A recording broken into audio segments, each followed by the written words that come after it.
What is your impression of the big ticket market? What kind of impact did COVID-19 have on it, is having on it, or will have on it, a year from now? I really think that people are starting to adjust and get back to maybe some kind of normalcy. I think when this first came out, of course, real estate was considered an essential business. So we were allowed to continue to assist our sellers and our buyers in buying that American dream. And we all know that when most homes sold, they create a lot of jobs. Okay.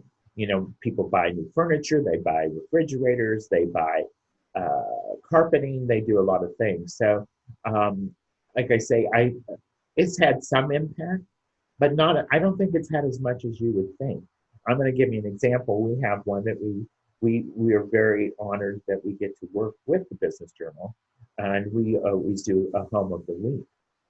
The home of the week we had last week actually generated 2 showings. And actually generated, both of them are second showings. And this is a property in excess of $1 million.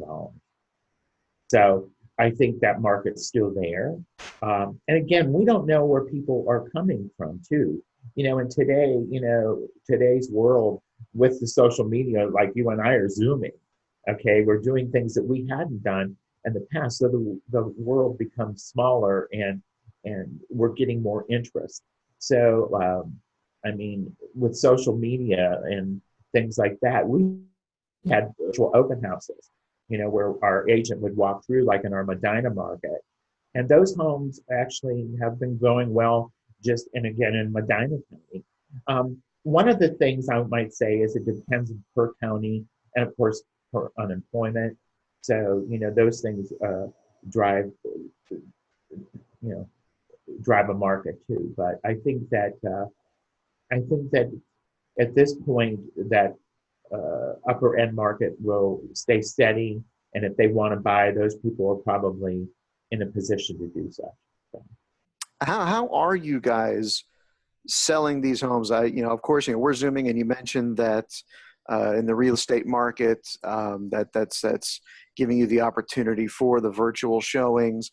But I got to imagine someone who's looking to drop $1.25 million on a home, they're actually going to want to get in there and kick the tires a little bit. Yes. So how do you do that and still abide by social distancing policies and that sort of thing? So let me kind of give you an example.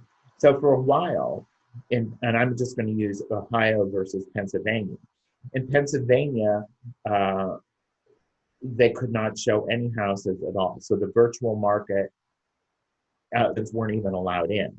What we did, though, over there was that we had the sellers we taught our sellers to go ahead and do their own, the go through, and then we kind of dubbed it if we could help them with it. And that's how we kind of did it. Now, that is open again, but the thing, they can now show houses. Theirs is a little stringent. Remember one thing, it's the seller's home. So the seller makes that decision how they want people to come in. Do they want them to have gloves? Do they want them to have, the booties over their shoes? Of course, we always tell our customers we're going to do social distancing. Most of my agents are probably wearing masks,